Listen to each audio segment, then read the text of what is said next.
let me tell you that President Bola Tinubu has inaugurated the Presidential Committee. Well, that's not new. The fiscal policy and tax reform with a charge to transform the tax system to support sustainable development and achieving a minimum of 18% tax to GDP ratio within the next 3 years. The committee, which has 1 year span, is established to address the broad fiscal challenges facing the Nigerian economy through fiscal governance, tax reforms, and growth facilitation. I'm being joined by the chairman of the Presidential Committee on Fiscal Policy and Tax Reform, Mr. Taiwo Oyedele. Mr. Oyedele, it's good to see you. Good afternoon. Thank you for your time. Good to see you, Tolu. Thanks for having me. Yes, 1 year mandate is what you have to get all of this working. First, governance, tax reform, revenue growth. Take us through all or how this will be achievable within this time frame that you have. Yeah, thank you. Thank you, Tolu, and good afternoon to Nigerians. So first, just to clarify the mandate of the committee. So as stated by Mr. President, is divided into 3 broad areas. We call them the 3 pillars. Number 1 is fiscal governance, and that's really just talking about how do you ensure that we are more disciplined in terms of fiscal management. How do we ensure that we respect the thresholds in the Fiscal Responsibility Act? Say, for example, the percentage of deficit in the budget to GDP. How do we ensure that we have better coordination and handshake between the fiscal authorities and the monetary authorities and other policies of government? How do we ensure that we do, very transparent reporting of the monies that we collect and the revenue we generate, both from tax and non-tax sources, as well as the quality of spending? So the second pillar is on revenue transformation, including tax reforms. So this is the pillar under which we're going to be looking at our tax policy. The current one was introduced in 2017. It's overdue for review because the intention was to review within every 5 years. It's now going to 6 years already. We also plan to rewrite some of the very old tax laws. The stamp duty law is a law of 1939, even before our independence, before the internet was invented. So the idea is to make it modern, simple, and if possible, we plan, this is not a promise, this is a plan. We plan to convert some of those laws into the various languages. So our people can connect with the laws that they need to comply with. Then the third aspect, the third pillar, is growth facilitation. Now, the growth facilitation is not referring to revenue growth. It's actually referring to inclusive economic growth and competitiveness. So Mr. President was very clear, even from the day he was inaugurated himself, that his government is going to deal with impediments to businesses, investments, and growth. And so a lot of that,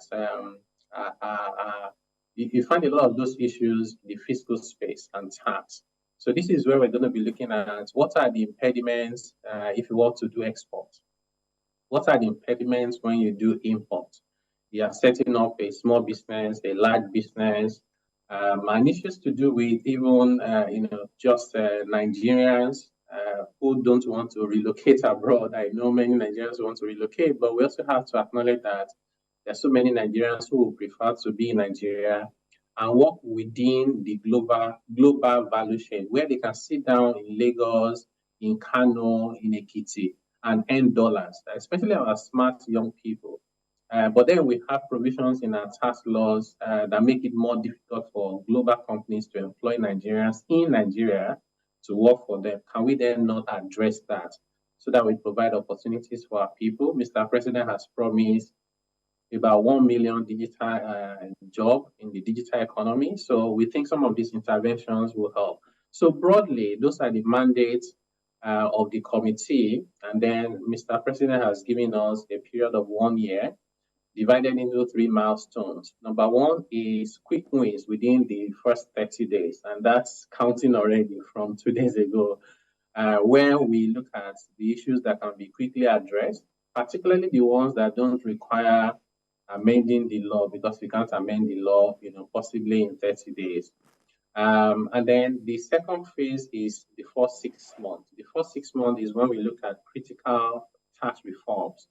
It's under this second phase where you expect to have amendments to the law, repeal of the laws that are creating more problems than solutions, harmonization of collection functions. And then the third milestone is the 12 months, which is for implementation of any outstanding recommendations and policies changes.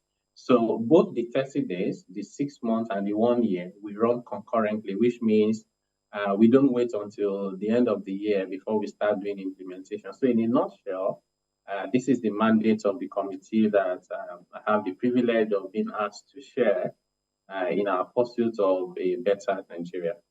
Interesting stuff there, Mr. Yedele. At the moment, or the last figures we got from the FRS, tax to GDP ratio is at about 10.86%, and there is a target to hit 18% in the next 3 years. IMF is even saying about 16% is fair enough for the continent. But how achievable also is this? Are we going to introduce new taxes? How do we go about it? Nigerians are already complaining. Yeah, the good news is that I think the president was very clear that we're not going to introduce new taxes. We do not want to increase the burden on the poor and vulnerable. In fact, the mandate we have is to find a way to remove the burden that they currently have. And then we want to repeal some of the laws that are creating problems for businesses, especially small businesses, and also for individuals, which is increasing their burden unnecessarily. So the question would be, if you're going to repeal some tax laws, you're going to reduce the burden on the poor and vulnerable, yet you want to increase, the tax to GDP ratio to 18%, how is that going to happen? So here is what we know. So the 18% target that Mr. President has set for us was based on the fact that the average tax to GDP ratio for Africa is 16%. If we take out Nigeria from the calculation and you recalculate the average, it will be 18%. So the question is, why can't Nigeria just even get to African average of 18%? So that is where the 18% came from. Now, if you take that 18% today and you calculate it as a percentage of our GDP, which is around 200 trillion naira, it gives you about 36 trillion naira that we should be collecting as of today. But we're only collecting about 16 trillion naira across all levels of government, right? All agencies collecting revenue that is being reported. So that easily gives you a gap of roughly 20 trillion naira in terms of the tax gap. So what we need to do is not to introduce more taxes or increase the rates of existing ones, but rather to get people who should be paying today but they are not paying to start complying. When we deal with tax evasion and significant underdeclaration and underpayment, what will happen is, one, not only would we increase revenue for government to take care of society, you would also help to make sure that people who are behaving well and they are honest in paying their taxes don't feel like they are being punished. Because those who are evading their taxes are being rewarded. If we do nothing about it, they have more money to play around with. They can even price out those honest people from those sectors in which they operate. So for us to really have a society that works, we need to tackle evasion. We also think that we can look at incentive regime to see those ones that are still relevant from a cost-benefit point of view. If you are spending 20 naira to give away incentive and the benefit is less than 20, then it's a time to rethink, review, and possibly, rationalize those kind of incentives. Cost of collection is very high. We think that it can come down closer to the global average in terms of the cost of collection to revenue ratio. And all of these combined is what we expect and hope that over the next 3 years, we move us from around 10.86% where we are at the end of 2021 to about 18% tax to GDP ratio by around 2025, 2026. Interesting stuff. I'd like to also ask, maybe you tell us more about the composition of this committee. We saw a 400-level student part of it there. And tell us more about the composition. And of course, what are we also looking at? Harmonization and the use of technology in our tax collection. I think a lot has been on board with regards to this. It's a twin one. Yeah, let me start. Yes, let me start with the harmonization question. And I see that I've been misinterpreted in the media based on my interview yesterday, I believe it was, where I was saying that the ultimate goal that we have is to get to a point where the collection function for revenue and taxes and levies is unified. This is what you have in many countries, even in Africa. Ghana Revenue Authority, Kenya Revenue Authority, South Africa Revenue Service, HMRC in the UK, even Rwanda Revenue Authority, they even collect, passport. You want to get an international passport. The money is paid through the tax authority. It doesn't mean that the money belongs to them. The money belongs to the immigration service, right? Or Ministry of Interior, but somebody collects for you because they have the mechanism to collect taxes effectively and levies and charges. So we want to get to a point in Nigeria where we hopefully can have those revenue collection functions are unified. And this is not a matter for the federal government alone, even states. So there are some states where they have so many agencies collecting revenue when they have an internal revenue service. That's why you created an internal revenue service. Let them do the job for everyone. And that way you have an added advantage that those agencies are able to focus on their primary mandate of helping society to be better, facilitating economic activities, and supporting the Nigerian citizens. So this is the whole idea. Technology will play a very significant role in this harmonization because you don't need to merge agencies. It would even seem very seamless to the people making the payment. Some of it is you can do on your phone and in seconds you complete the whole transaction. But there will be transparency of how much is being collected, how it's being reported, and also hopefully how it's being spent. So that's the whole idea around the harmonization. So your second part of your question around the composition. The composition of this committee is driven largely based on the mandate that were given to us. So if you want to do fiscal governance, you want to do revenue transformation, you want to do growth, facilitation and competitiveness, you then have to say who are the individuals with the right experience and knowledge and passion for their country that can serve on that committee. What institutions will be impacted and need to play a role, and then even the organized private sector. So we have representatives from the organized private sector. Nigeria Economic Summit Group is involved. We have WIMBIS. We also have professional bodies, ICANN, CITN, Nigerian Bar Association, ANAN.